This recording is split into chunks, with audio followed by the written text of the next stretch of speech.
오늘 종료주일을 맞았습니다.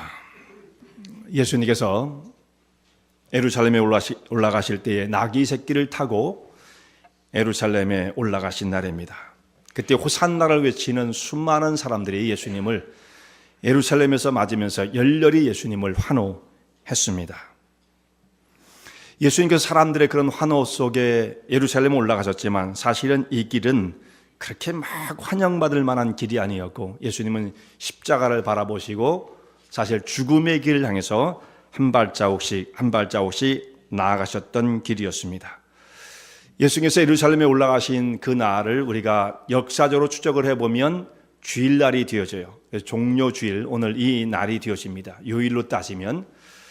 그리고 금요일에 예수님께서 재판을 받으시고 밤새도록 재판을 받으셨는데 금요일날 새벽부터 받으신 것이 되겠죠.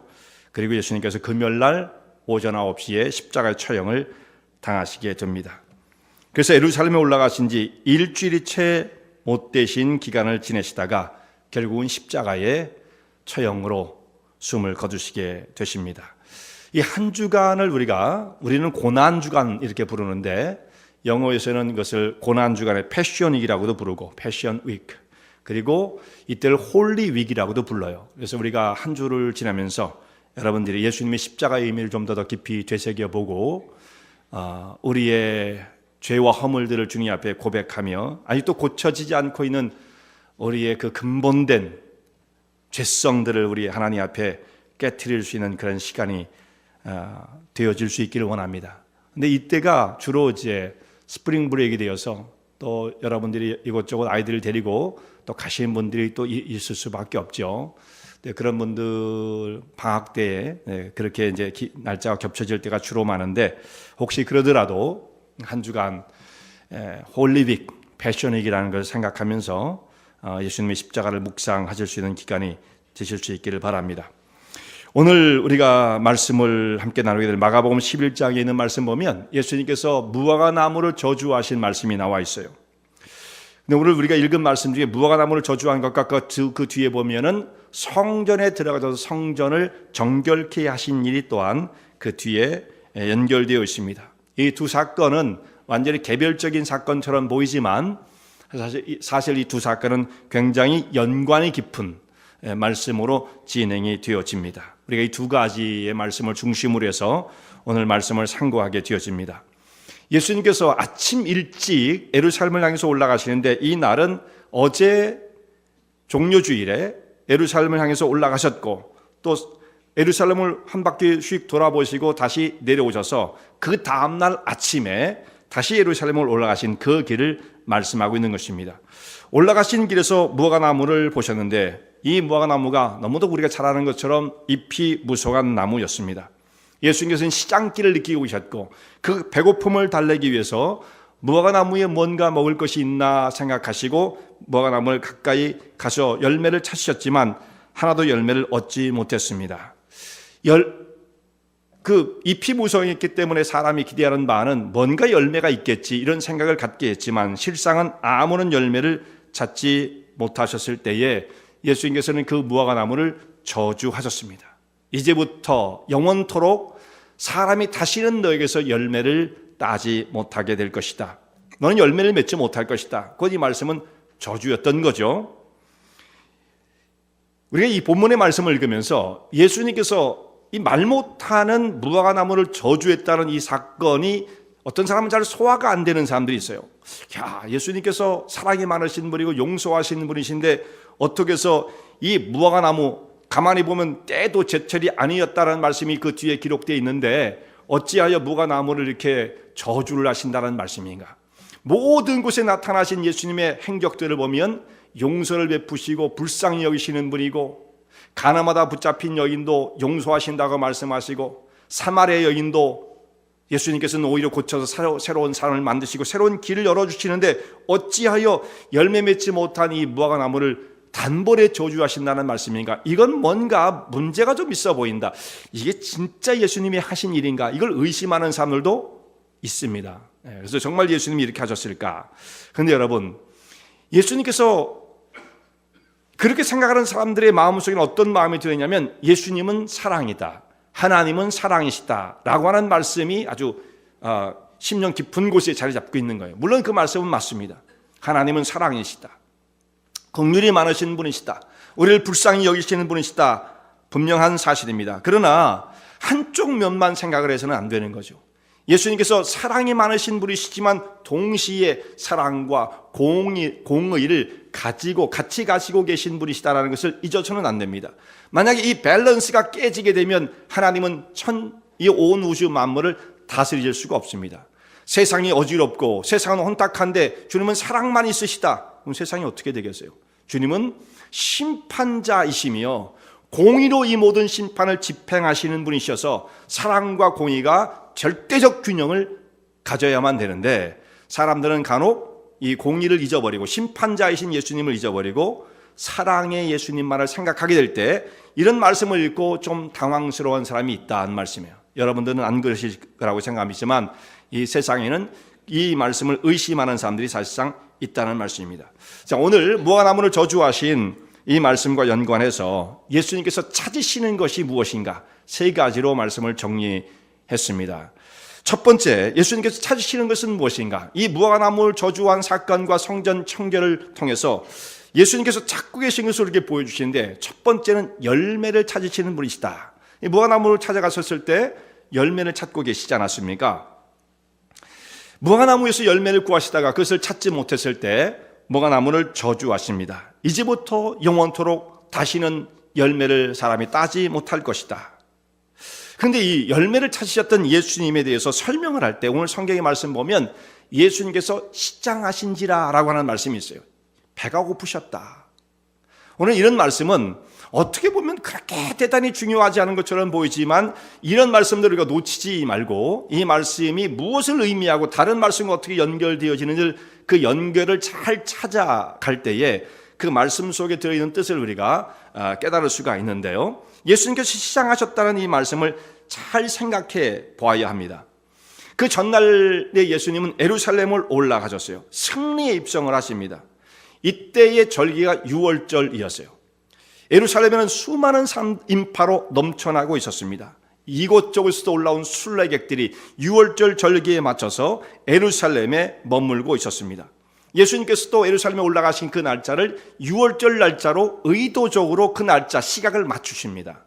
예루살렘에 올라가셔서 십자가에 목숨을 버리시는 그 사건이 다른 절기에 있었던 것이 아니고 유월절 날 이루어질 수밖에 없는 거예요.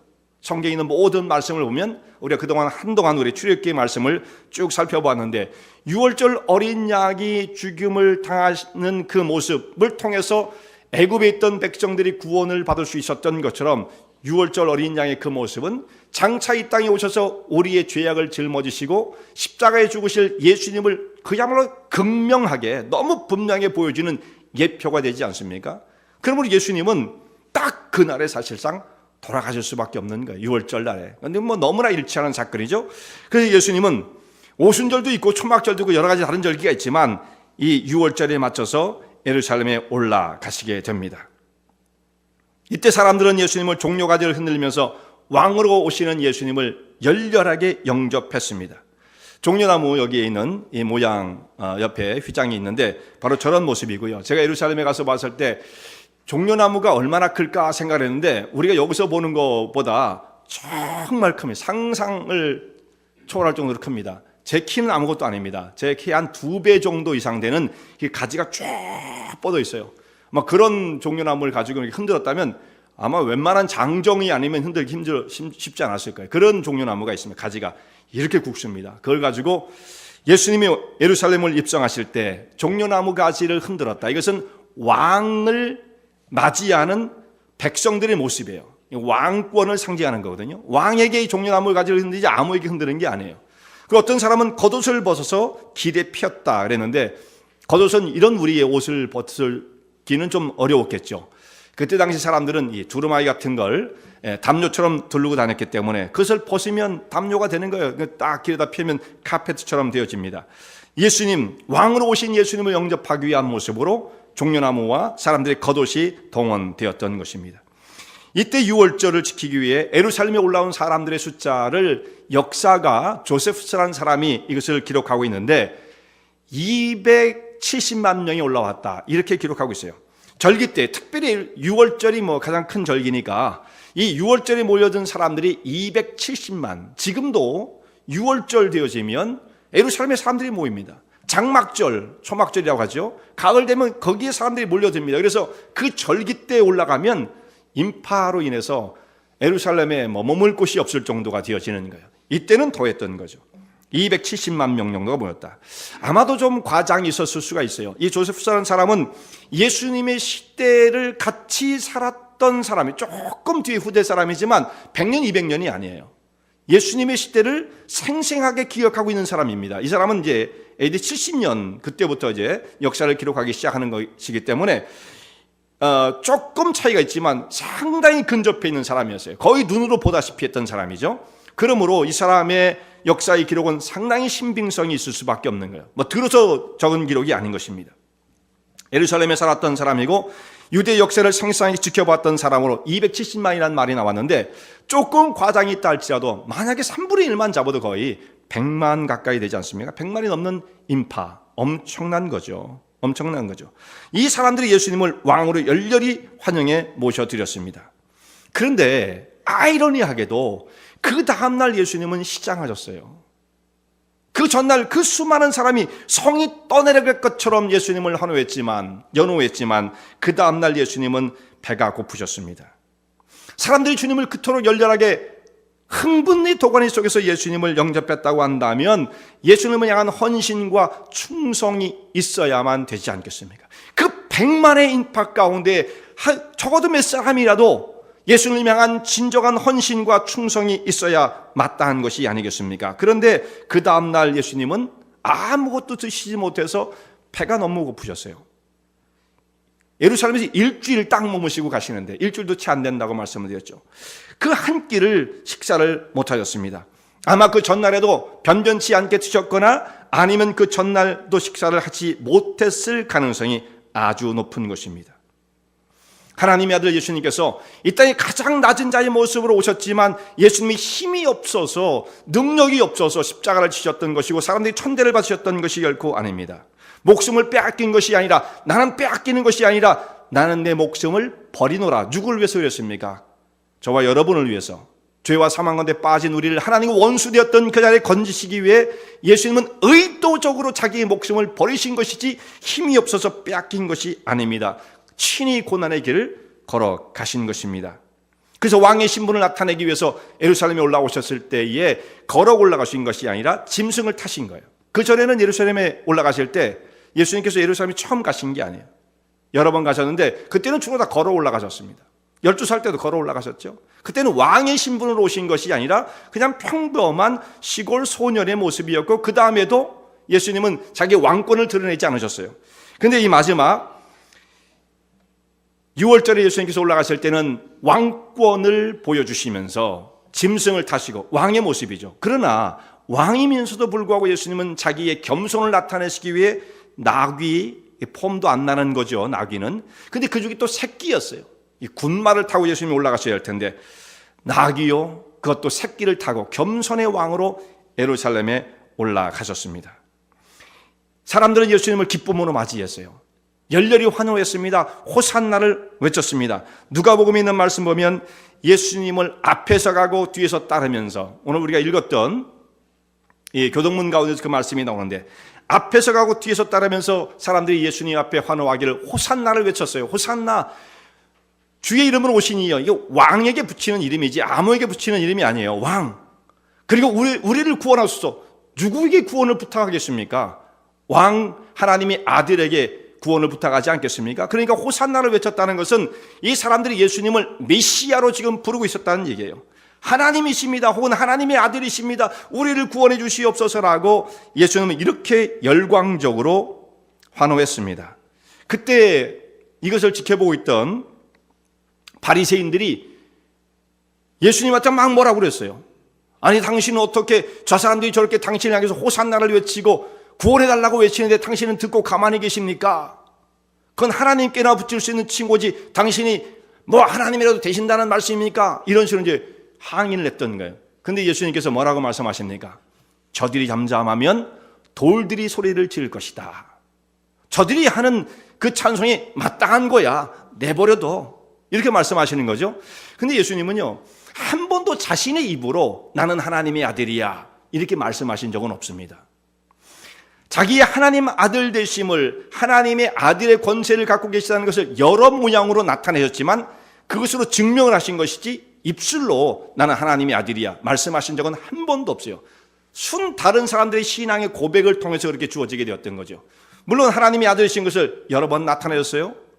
물을 포도주로 바꾼다거나 바다 위를 걸으신다거나 죽은 자를 일으키신다거나 놀라운 역사들을 이루셨죠. 더더욱 중요한 것은 예수님의 인격을 통해서 나타나시는 거예요. 여러분, 기적도 중요하지만 예수님의 티칭 속에서, 가르치는 말씀 속에서 담겨있는 예수님의 인격, 그 속에서 풍겨져 나오는 예수님의 신성, 그것이 보였던 거예요. 저분은 하나님의 아들이 아니시면 어찌 저런 말씀을 하시며 저런 긍휼과 자비를 베풀 수 있을까? 예수님을 만난 사람들이 예수님을 하나님의 아들로 알아보기 시작했던 거예요. 그러니까 사람들이 예수님 앞에 이 호산나를 외쳤을 때 예수님은 가만히 계셨어요. 오히려 바리새인들을 책망하십니다. 내버려둬. 저들이 외치지 않으면 돌들이 일어나 소리 지르는 거 너희가 그걸 보고 싶어? 마치 이런 말씀이나 마찬가지였던 거죠. 이토록 예수님께 찬양과 영광을 돌렸는데 그 다음날 예수님은 배가 고프셨어요. 이게 말이 안 되지 않습니까? 하늘의 영광 보좌 위에 높이 계셔서 모든 권세를 다 갖고 계신 분이 그 다음날은 배가 고프셨다. 이게 뭘 말해주는 거예요? 이것은 아무도 예수님을 정말 실제로 대접하는 사람이 없었다는 뜻이에요. 예루살렘에 올라가신 다음 한 바퀴를 돌아보시고 성에 머무신 것이 아니라 성을 이제 나오셨는데 옆 동네 베단이라는 곳에 가셔서 하루를 지내십니다. 이 베단이라는 곳은 어디냐면 예루살렘의 옆에 있는 달동네예요. 달동네. 서민들이 모여 사는 데입니다. 가난한 사람들. 예루살렘의 그 지역에 못 낀 사람들, 그런 사람들이에요. 달동네 사람들, 가난한 사람들. 예루살렘 사람들을 서빙하면서 거기서 좀 말하자면 미안하지만 부스러기를 먹고 사는 사람들이 이 베다니 사람들입니다. 그러니까 여기는 다 가난한 사람들, 빈민촌이었습니다. 여기에 머무실 때 예수님은 하루를 머무시고 그 다음날 예루살렘 올라오시는데 배가 고프셨어요. 예수님이 주변에 있던 사람들이 주님의 이 현실적인 필요를 채워줄 수 있는 사람이 없었다라는 말씀이에요. 사람들은 예수님을 열광했지만 대접하는 사람이 없었어요. 그렇다면 그 전날에 예수님에 대한 환호가 이게 뭘 말해주는 것인가? 그게 거품과 같은 거예요. 거품과 같은 거. 수많은 사람이 모여있고 열기가 뜨겁게 되어지면 무슨 역사가 일어난 것처럼 보이지만 때로는 그 속에 거품일 경우들이 상당히 많은 거예요. 사람들은 소리를 질렀지만 예수님에 대한 헌신과 충성이 없었어요. 예수님을 향한 정성도 없었어요. 배고파하시는 예수님의 그 마음을, 그 배고픈 심령을 동정하는 사람도 없었던 것입니다. 예수님 향한 열렬한 환호는 마치 여기에 서 있었던 잎이 무성한 무화과나무 같은 실정을 적나라하게 보여주고 있죠. 이 무화과나무를 통해서 보여주는 사건이 앞뒤로 연결되어 있습니다. 앞에 그 사람들이 그렇게 열렬히 환호를 했지만 그건 잎만 무성한 무화과나무와 비슷하지 않느냐. 사람들은 소란스러웠어도 그 속에 하나님을 향한, 예수 그리스도를 향한 충성된 거룩한 열매가 없었던 자들이라는 말씀이죠. 아무리 열매를 찾으려고 해도 열매를 찾을 수 없었습니다. 소리만 시끄러웠어요. 그러므로 예수님은 열매를 찾으시는 분, 열매를 찾으시는 분. 잘 믿는 것처럼 요란을 해도 실제로는 그 안에 쓸만한 열매, 진실된 열매가 맺혀 있지 않다고 한다면 아무런 의미가 없다. 오히려 버림을 당하게 된다라는 말씀을 하고 계시는 것입니다. 마지막 날에 사람들이 예수님 앞에 가서 예수님 앞에 예수님 주여 주여 하면서 우리가 주의 이름으로 선지자 노릇하고 주의 이름으로 귀신을 내어쫓고 주의 이름으로 권능을 행하지 않았습니까? 우린 주님과 정말 친한 사람들입니다. 주님을 잘 알아요. 이렇게 외치는 사람이 주님 앞에 왔다 할지라도 주께서 그때 뭐라고 말씀하십니까? 내가 그날에 밝히 말하리니, 예수님께 분명히 말할 것이다. 내가 너희를 도무지 알지 못하노니 불법을 행하는 자들아 내게서 떠나가라. 왜 그렇습니까? 열매를 맺지 못한 상태로 와서 주여 주여 하는 사람 소용이 없다는 말씀이에요. 자, 요 말씀을 하신 마태복음 7장의 바로 앞에 보면 마태복음 7장 연결 속에 어떤 말씀이 나오느냐면 열매로서 그 사람을 알 것이다, 이런 말씀이 나와요. 열매로서 아름다운 열매를 맺지 못하는 나무마다 찍혀 불에 던지우게 되어진다, 이렇게 말씀을 하십니다. 그러면서 주여 주여 하는 자마다 천국에 하는 것이 아니다, 이렇게 말씀이 연결되어진 마태복음 7장에 있는 말씀이죠. 곧 마지막 날에 나무에 붙어있는 무성한 잎사귀로 그 사람을 보는 게 평가하시는 게 아니에요. 겉에 있는 잎사귀의 모습으로 야 멋있다, 야 푸릇푸릇하다, 이것만 갖고 안 돼요. 그 속에 정말 열매가 있느냐는 말씀이죠. 똑같은 말씀을 하셨습니다. 요한복음 12장에 있는 말씀 보면 포도나무는 예수님께 붙어있는 가지만이 열매를 맺을 수가 있어요. 열매를 맺지 못하는 가지는 잘리워져 밖에 버리워지나니 사람들이 모아다가 불에 던져 사르느니라.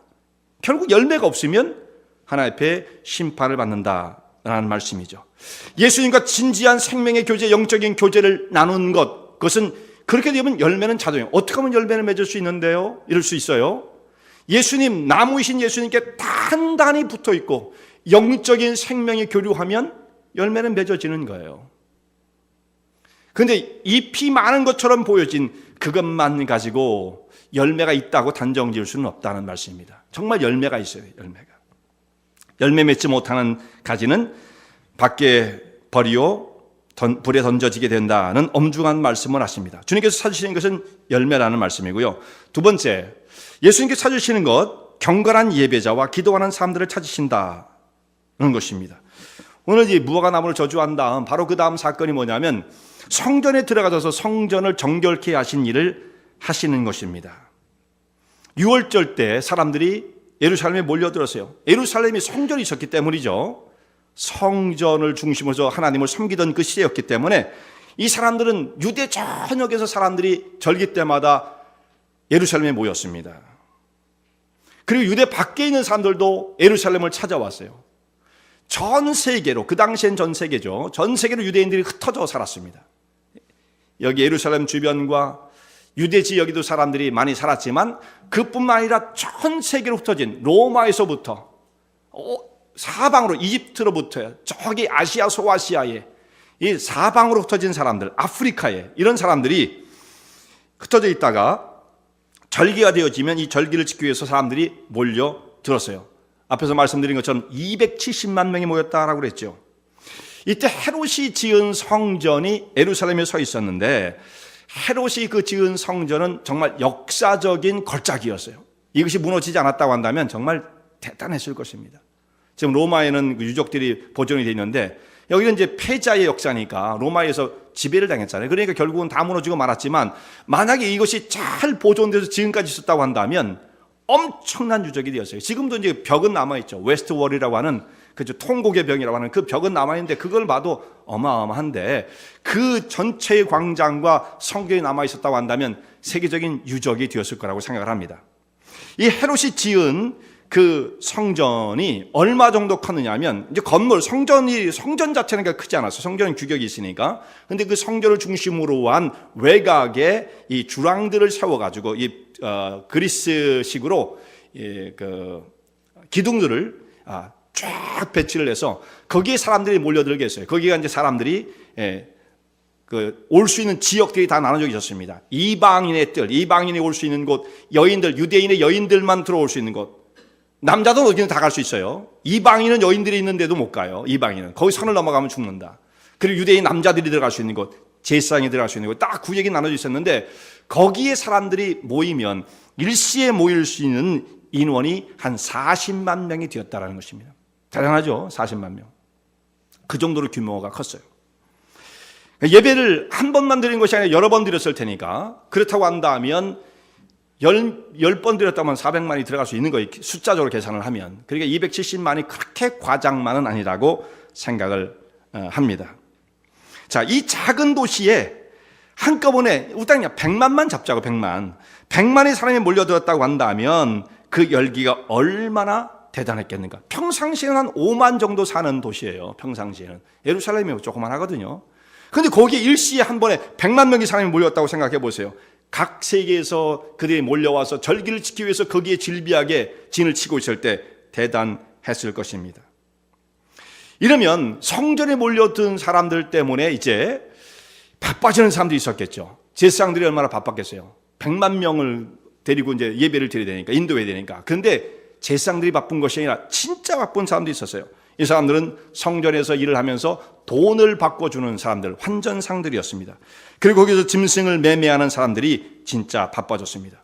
환전을 해야 된다. 돈을 왜 바꿔야 되느냐면 세상에서 쓰던 그 당시 화폐는 그리스, 로마 시대에 쓰던 화폐잖아요.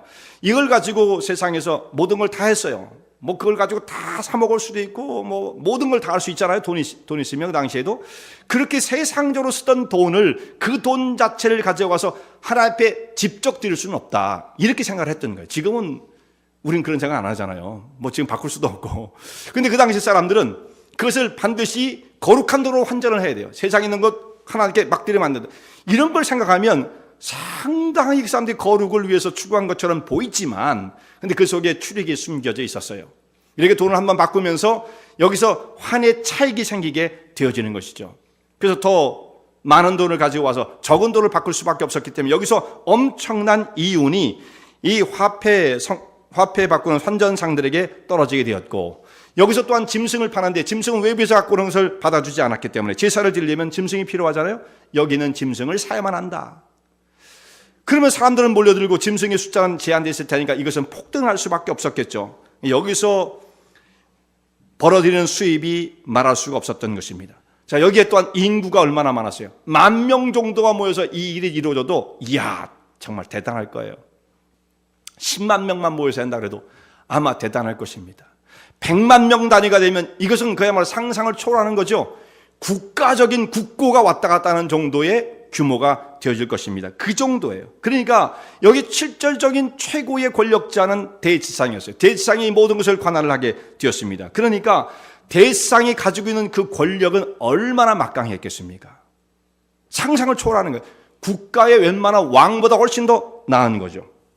그러면 사람들이 몰려들고 돈이 몰려들고 그러면 권력이 몰려들고 그렇게 되면 부패할 수밖에 없고 그러면 그것을 지키려고 하는 마음이 생기겠죠. 여러분 지금 무엇을 지키려고 애를 쓰십니까? 무엇을 소중하게 여기서 무엇을 지키려고 그래야 돼요? 그 지키려고 하는 것이 어떤 대상인가 대단히 중요한 겁니다. 이 대상은 뭘 지키려고 했겠어요? 자기가 지금 쥐고 있는 권력과 지금 그 지위와 이 돈을, 이 세상적인 권력을 어떻게든 지켜야 되지 않겠습니까? 어떻게 얻은 건데 이걸 누구한테 줄 수 있겠어요? 이 기득권이라는 거 뺏길 수가 없는 거예요. 자, 그런 사람에게 관심이 하나님의 나라와 영광과 진리 여기에 대한 관심이 있을 수가 있겠어요? 정말 목숨을 걸고 하나님의 거룩을 지켜야 되고 진리를 지켜야 한다고 하는 생각과 마음이 일어날 수가 있겠습니까? 세상적인 것에 눈이 갈 수밖에 없는 것이죠. 제사장들과 그 주변에 몰려든 사람들, 이 부패한 사람들은 하나님을 믿는다 하면서도 세상적인 관심만 가지고 살았던 사람들이었어요. 6월절에 드려진 양이 죽임을 당하는데 이때요 피가 나오는데 이 피가 기드론 시내로 흘렀다고 합니다. 수만 마리가 죽으니까 조세프스가 쓴 말로는 20만 마리가 죽었다고 그러는데 그건 조금 과장 같아요. 근데 그걸 좀 줄이자고요. 한 5분의 1만 잡아도 몇만 마리에 몇만 마리. 자, 그 몇만 마리의 피가 잡혀서 피가 흘렸을 때 기드론 시내로 그 피가 강처럼 흘렀다는 말이 있습니다. 그 제물들이 성전의 제물로 쌓아지게 되어집니다. 그러나 이 가운데는 아무리 많은 짐승이 죽고 아무리 많은 사람이 모였다 할지라도 여기에는 생명이 없었던 거예요. 하나님을 의지하는 진실한 믿음이 아니라 어떻게 하면 내 것을 지키려고 하는가라고 하는 기득권 싸움이 이 가운데 치열하게 일어났던 것입니다. 그러므로 이들은 결과적으로 하나님의 아들 예수님을 십자가에 못 박아 죽이는 일을 서슴지 않았던 거예요. 왜냐하면 저분이 우리 것을 뺏어가려고 그래 이렇게 생각했던 거죠. 우리의 지금 이 상태를 무너뜨리려고 하는 우리의 적이야, 원수야 이렇게 생각했던 거예요. 결국 하나님의 거룩한 뜻이 자신들의 눈으로 볼 때는 그게 원수된 일이었어요. 나는 도저히 그것은 받아들일 수 없다. 이런 상황에 놓이게 되어지는 거예요. 신앙이 있는 것처럼 보여도 참 놀랍지 않습니까? 여기 100만이 넘는 사람들의 인파가 몰려들고 거기에 수를 헤아릴 수 없는 재물이 홍수처럼 쌓여지게 되었을 때, 진열되어 있을 때 이것을 겉으로 본 사람들이 어떤 걸 느낍니까? 야, 여기선 정말 엄청난 장엄한 일이 벌어지고 있구나. 헤롯이 지어놓은 그 장엄한 건축물 안에서 그 수많은 사람이 진지하게 뭔가를 하고 있잖아요.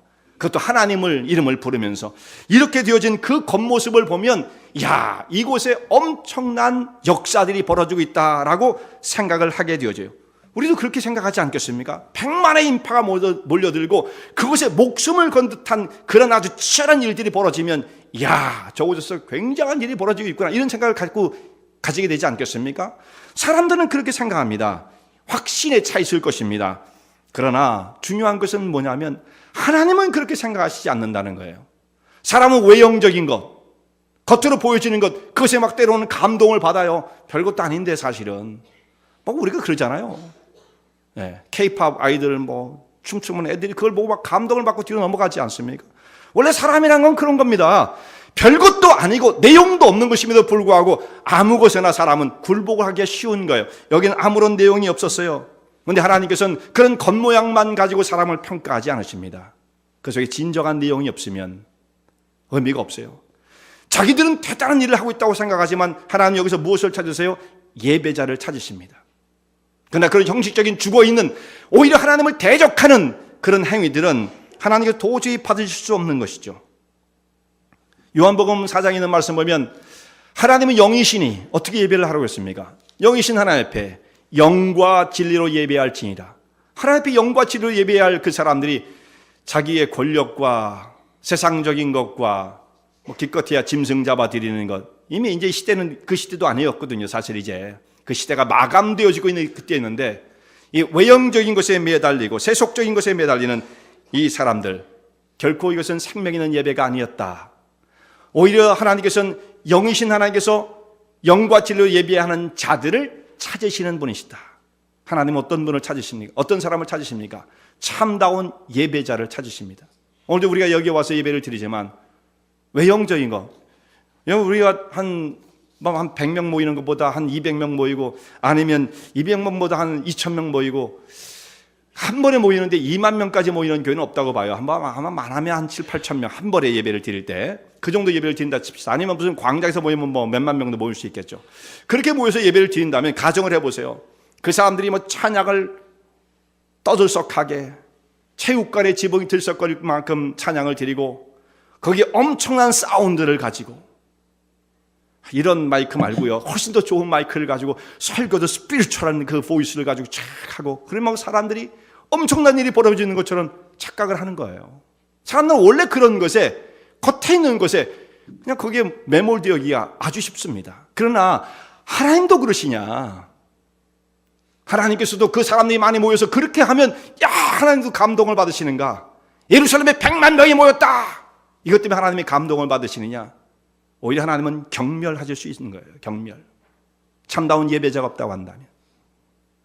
또한 주님께서 찾으시는 것은 내 집은 만민이 기도하는 집이라고 말씀하시면서 영혼을 쏟으며 하나님 앞에 기도하는 기도자를 찾으시는 거예요.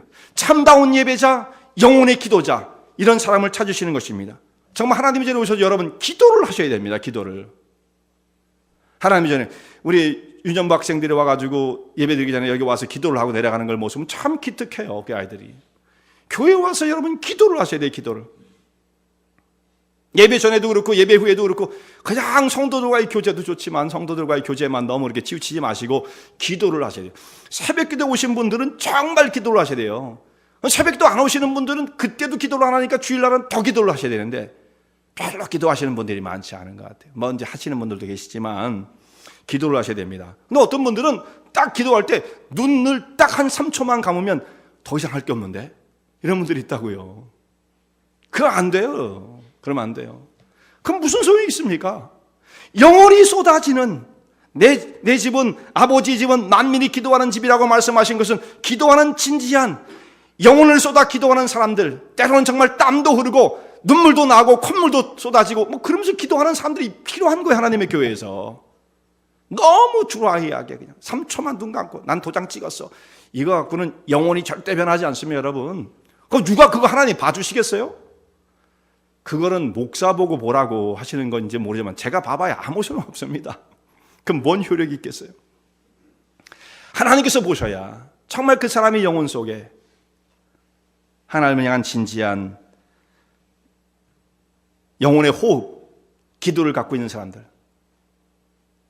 여러분, 근데 기도는 아무나 나오는 건 아니에요, 진짜. 머리가 3초만 눈을 감으면 깜깜해지는 게 일반인들의 보통 상식이에요. 그것도 힘들어요. 잘 안 돼요. 하나님을 향한 진실한 믿음이 없으면, 어떤 그런 영적인 그 살아있는 모습이 없으면 기도는 나오는 게 아니에요. 그것을 통해서 내가 지금 어떤 상태인지를 점검할 수가 있어요. 주님께서는 기도하는 자를 찾으십니다. 그런데 기도하는 것 대신에 이 하나님의 전이 도적의 소굴들을 만들어버렸어요. 사람들은 장사하고 짐승들을 팔고 우왕좌왕하며 수많은 인파들이 몰려다니면서 이야, 여기 대단한 일이 벌어지고 있어 라고 했지만 주님께서 뭐라고 말씀하세요? 거긴 도적의 소굴이다 말씀하십니다. 그 속에 아무런 의미 있는 것들이 일어나는 것이 없었어요. 예식은 아무리 화려했어도 사람이 모였어도 쓸모없는 허구였던 것입니다. 그래서 예수님은 이 안에 모였던 모든 사람들을 다 내어쫓으며 노끈으로 채찍을 만드셔서 사람들을 내어쫓으셨어요. 짐승 파는 사람들 다 내어쫓으세요. 환정상들의 그 상을 다 둘러엎으셨습니다. 뭘 말해주시는 거예요? 예수님의 공의로우신 심판처럼 행하시는 거죠. 내가 이것을 용납할 수 없다. 아버지의 집으로 장사하는 집을 만들지 말라. 예수님 용납하지 않으셨던 거예요. 주님께서 찾으시는 자, 예배자와 기도자를 찾으신다. 마지막 세 번째, 이 무화과나무를 저주하신 이 사건을 통해서 우리에게 참다운 믿음을 찾으신다는 것을 가르쳐 주십니다. 주님은 믿음을 찾으시는 분이시다. 오늘 성경 본문에 보면 무화과나무를 저주했을 때 그때의 시간이 철이 아니었다. 무화과의 철이 아니었다. 때가 아니었다. 이렇게 말씀을 하세요. 그래서 열매가 없었다. 이렇게 말씀하는데 무화과나무가 말해주고 있는 말은 뭐냐면 왜 무화과나무가 그냥 등장한 게 아니라요. 성경에 나오는 무화과나무는 이스라엘을 상징합니다. 대표적으로 이스라엘을 상징하는 두 나무가 있어요. 포도나무와 무화과나무예요. 구약 성경에 이것이 그냥 나온 것이 아니라 이스라엘 백성들의 흥망을 얘기할 때 이들이 흥해지고 망하는 모습을 설명할 때 포도나무와 무화과나무의 모습을 통해서 말씀을 심볼리즘으로 사용하시는 거예요.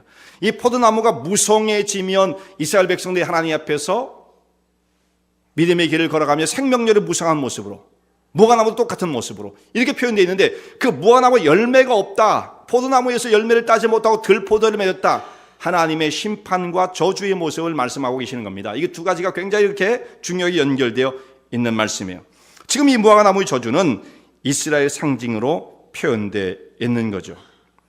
잎이 무성하다는 특징, 곧 그것은 겉으로 대단한 것처럼 보였다는 말씀이에요. 성전도 화려하게 지었고 수많은 사람들이 몰려들고 예배는 성황리에 진행이 되고 대단해요. 자, 더더욱 중요한 것은 뭐냐면 여기 참여한 사람들도 어떤 생각을 갖겠습니까? 여기에 참여한 사람들도 자신들을 굉장히 대단한 인물로 평가를 하는 거예요. 이게 이상한 사람의 심리입니다. 한 100명 모이는 교회, 아니면 20명 모이는 교회 교인들은 자신감이 없어요. 이상하게. 왜 그래요? 한 자기 교회가 한 2,000명쯤 된다. 난 프라우드해. 이건 좀 뭔가 멘탈이 문제가 있는 거예요. 문제가 있는 거죠. 이 사람들은 하나님으로 말미암아 의욕과 능력을 얻는 것이 아니라 사람의 숫자로 세상적인 것으로 자기 힘과 권력을 삼는 멘탈에 문제가 있는 사람들이 하나님을 믿는다 하면서도 대단히 세속적인 가치와 기준을 갖고 있는 거예요. 자, 무화과나무를 여러분 생각해 보세요. 무화과나무가 잎이 많았어요. 잎이 많았어. 그 무화과나무가 생각할 수 있다고 한다면 스스로 생각하길, 야, 나는 대단해. 잎이 엄청나게 많아. 자기를 프라우드하게 생각했을 거예요. 그러나 주님께서는 그 잎이 굉장한 것만 가지고 주님께서 칭찬하시고 인정하시는 것이 아닙니다. 그 속을 들여다보면 열매가 하나도 없을 수가 있다는 말씀이죠. 그 저주를 받았어요. 그 다음날 아침에 이제 예수님께서 저주하신 무화과나무 곁을 또 제자들과 함께 지나가시게 되는데 완전히 뿌리부터 말라버린 무화과나무를 발견하게 됩니다. 그 베드로가 예수님께 여쭤요. 예수님, 이 무화과나무가 완전히 말라서 죽었습니다. 저주를 받았습니다. 선생님, 보시옵소서. 이 나무가 뿌리부터 말랐나이다. 이런 말씀을 드리잖아요. 결국은 그 말이 그거죠. 어찌 된 것입니까? 왜 이런 일이 벌어졌습니까? 그런 뜻이 아니겠어요? 그럼 예수님께서 그 말에 야, 너 어제 듣고 보았잖아. 뭐가 나무 내가 열매를 찾다가 발견하지 못해서 저주했잖아. 그거 죽은 거지. 예수님이 이렇게 말씀하시면 대화가 되는 거예요, 대화가. 근데 예수님은 그렇게 말씀하지 않으십니다. 완전히 다른 말씀만 하세요. 뭔 말씀을 하시냐면 하나님을 믿으라. 이 동문서답처럼 들려요. 예수님 원래 그렇게 안 하시는데 잘. 여기서는 좀 그렇게 들려요. 하나님을 믿으라. 무화과나무가 말랐나이다. 예수님께서 하신 말씀이 하나님을 믿으라. 무화과나무가 말라 죽은 것과 하나님을 믿는 것은 전혀 관계가 없어 보이는데도 불구하고 예수님께서 이렇게 말씀하십니다. 하나님을 믿으라. 여기서 끝난 게 아니에요. 그 뒤에 보면 내가 너에게 말하는데 누구든지 이 산더러 들려 바다에 던지려 하고 그 말하는 것이 이룰 줄 믿고 마음에 의심하지 않으면 그대로 이루리라. 여기 믿고 믿음이 또 나오죠. 여기 또 끝나는 게 그 뒤에 또 나옵니다. 내가 너에게 말하노니 무엇이든지 기도하고 구하는 것을 받은 줄로 믿으라. 여기 믿음에 대한 것을 3번을 계속 연속적으로 반복하십니다. 그러면서 말씀하신 것이 믿음을 반복하시는 거예요. 곧 예수님께서 말씀하고 찾으시는 것은 뭐냐면 너희 제자들 가운데 믿음을 찾기를 원하신다는 말씀이에요. 내가 보고 있는 것은 너희 가운데 믿음이 발견되기를 원한다. 믿음이 발견되기를 원한다. 제자들 속에서 믿음을 찾고 계신다는 것을 말씀하십니다. 우리가 예수님을 믿는 백성이잖아요. 자, 열매가 있는지 없는지는 잘 모르겠어요. 우리가 글쎄 그것도 뭐 모를 건 아니지만 생각해보면 알 수 있겠지만 믿음은 다 있는 것 같아요. 우리가 예수님을 안 믿나? 당연히 예수님을 믿지. 그러니까 여기까지 왔지. 이렇게 생각하는데 예수님께서 말씀하신 믿음이 뭔지를 여러분 잘 생각해 보셔야 됩니다. 교회에 오는 게 믿음일까요? 엄청난 믿음이죠. 어떤 분에겐. 예, 엄청난 믿음입니다. 어떤 분이. 그게 안 되는 분들이 많으니까. 그러나 이것으로 우리가 만족할 수 있을까요? 예수님께서 오셨을 때에 인간의 몸을 입고 오셨을 때에 예수님을 알아보고 예수님을 영접한 사람이 없었어요. 자기 땅에 오매 자기 백성이 영접지 아니하였다. 이렇게 말씀하고 있잖아요. 예수님을 알아보는 사람, 믿음으로 예수님을 영접하는 사람이 없었어요. 그런데 그 당시에 예수님을 다 알아봤어야 되는 상황이었습니다. 그런 시대였습니다. 왜냐하면 사람들이 예수님을 기대를 했거든요. 언제 메시아가 임하시는가? 하나님의 약속의 말씀이 언제 실현되어지는가? 사람들이 다 믿고 바라고 기다리고 있는 중에 있었기 때문에 예수님의 하나님의 아들이 딱 오시면 야, 우리가 기다리던 메시아가 오셨구나 이렇게 예수님을 영접했어야 되는데 사람들이 예수님을 영접지 않았다. 메시아가 임하실 것이라고 하는 메시아 대망사상이 가득 차 있었던 그 시대에 메시아를 고대하고 살았어도 이제는 예수님을 사실상 알아보지 못했습니다. 오히려 그를 배척했던 것이죠.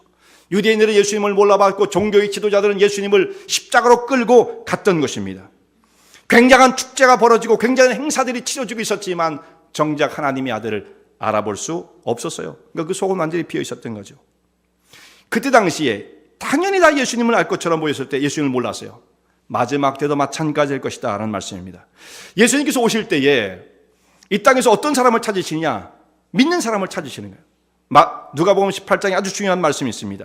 인자가 올 때에 세상에서 믿음을 보겠느냐 이런 말씀이 있어요. 자, 이게 무슨 말씀이냐면 지금 인구 통계로 보면 전 세계에 믿는 사람이 몇 명이냐면 20억이 넘어 20억. 인구 센서스를 조사해 보면 20억. 안 믿는, 나는 신이 없다라고 그렇게 생각하는 사람들도 뭐 한 10억 정도 이상이 돼요. 그러니까 완전히 무신론자들, 그 사람들 10억 정도가 돼요. 근데 믿는 사람이 오히려 어떻게 보면 더 많아요. 네. 그리고 뭐 다른 종교를 가진 사람들이 많죠. 그런데 하여튼 믿는 사람이 20억이 넘어 23억이라고 통계가 되어 있습니다. 23억. 그렇게 되는데 만약에 지금 예수님께서 오실 때 세상에서 믿음을 보겠느냐 하면 예수님 무슨 말씀하시는 거야?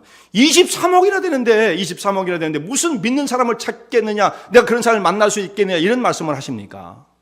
23억이나 되는데 예수님 앞에는 숫자가 하나도 중요한 게 아니에요. 어떤 컨디션, 어떤 상태이냐, 어떤 내용을 갖고 있느냐가 중요한 거죠. 진짜 믿음이냐이 중요해요.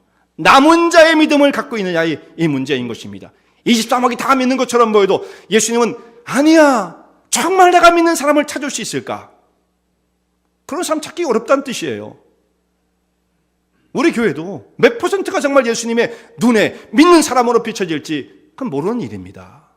100%가 되길 바라지만 그 믿음의 생활을 그렇게 설렁설렁 휘파람 불면서 되는 대로 안 되는 거예요. 그건 믿음이 아닌 거예요. 예수님 보실 때 정말 과연 인자가 이 땅에 와서 내가 믿는 백성들을 다시금 불러 주님이 예비하신 그곳으로 인도에 가시고 자실 때에 그들을 찾고 찾으시겠지만 내가 과연 그 사람들을 만날 수 있을 것인가? 대단히 회의적이란 말씀이죠. 아마 없을지도 몰라. 심하게 말하면 뭐 없기 하겠습니까마는. 지금은 그래서 23억, 이야 대단하죠. 그러나 이것은 뭡니까? 이파리예요, 이파리. 입만무성한 시대죠. 경건을 다 잃어버린 시대가 되었습니다. 굉장한 일이 벌어지는 것처럼 보였어요. 근데 이제 요새는 그런 것도 없어요, 이제는 그런 생각도 별로 안 해요. 과거에는 뭐 굉장한 일이 벌어지는 것처럼 보이지만 이제는 그거조차 이파리마저 떨어지기 시작했어요. 이제는 주님께서 사시는 것은 믿음의 능력, 살아있는 믿음, 그것을 찾으시지만 지금은 경건의 능력을 상실한 시대가 되었습니다. 시끄럽고 화려하고 규모는 커지고 그렇게 대단하게 무슨 대형 행사를 치러야 뭔가 속이 후련하고 충만한 것 같은데 행사가 사람의 영혼을 살리는 건 아니에요. 자꾸 그런 행사에 너무 빠져들면 좀 무모한 일입니다. 무슨 선교대인이 뭐니 나쁘다고만 말할 수는 없지만 그 행사가 엄청난 돈을 써가면서 하는 그 일들이 정말 하나님의 그 마음에 합당한 것인지는 생각해 봐야 되는 것입니다. 입만무성한, 심지어 지금 이파리까지 떨어지고 있는 시대에 하나님은 겉모양을 보시지 않고 우리 마음의 중심을 보시는 분이십니다. 우리 마음에 무엇을 보시겠다는 거예요? 인자가 올 때에 믿음을 보겠느냐. 믿음을 보시겠다는 거예요. 믿음을. 지금 우리 날마다 무시무시한 사건들이 벌어지고 있는 이 세상 속에 살아가고 있습니다. 총기를 어떻게 규제할 것이냐. 조그만 애들도 튀어나와가지고 총기를 막 휘두르고 있는 이 시대, 이 복잡하고 어지러운 시대 속에 우리가 삶을 살아갑니다. 무시무시한 시대예요. 요동치는 시대. 그것만이 문제가 아니라 정말 어지러운 시대 속에 우리가 삶을 살아갑니다. 여기서 심령의 중심 속에 믿음을 가지고 하나님을 바라보는 사람들, 그들을 찾으시겠다는 거예요. 어떤 상황 속에 너희가 놓인다 할지라도 흔들림이 없이, 치우침이 없이 믿음을 가진 자로서, 믿음을 가지면 사람에게 치우치지 않습니다. 누구한테 무슨 소리 하나 들었다고 확 넘어가고, 마음이 오늘 아침 결심했던 것이 저녁에 바뀌는 이런 일들을 하지 않는 거예요. 제발. 오늘 하나님을 향해서 우리의 심령의 중심을 딱 품었으면 그걸 가지고 주님 만나는 그날까지 가는 거예요. 그렇게 해야만 되는 것입니다. 죽한테 한 마리 들으면 또 쓰러지고 낙심을 하고, 그럼 그 사람이 증명해 주는 게 뭐예요? 나는 믿음을 여태까지 갖지를 못했어요, 가져본 적이 없어요를 증명하는 것이나 다름이 없죠. 믿음은 그렇게 가벼운 것이 아니에요. 십자가 되신 예수 그리스도를 우리의 주로 부르는 하나님 백성들이 그 마음의 심령 속에 믿음을 가지고 주님을 바라보며 흔들림이 없이 이 세상을 이기는 사람들을 찾으시겠다는 말씀입니다. 주님을 향한 진정한 믿음을 가지고 주님만을 바라보시는 주의 종들 되시기 바랍니다.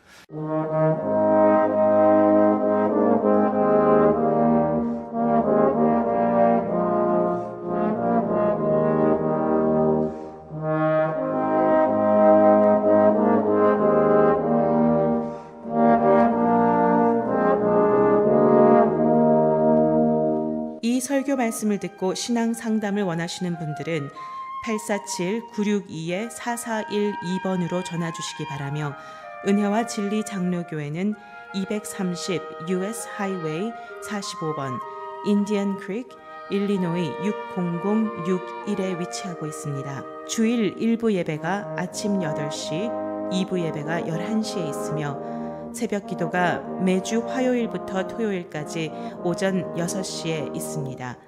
그리고 금요 성경 공부가 저녁 8시에 있습니다. 하나님의 은혜와 은총이 항상 여러분과 함께 하시길 바랍니다.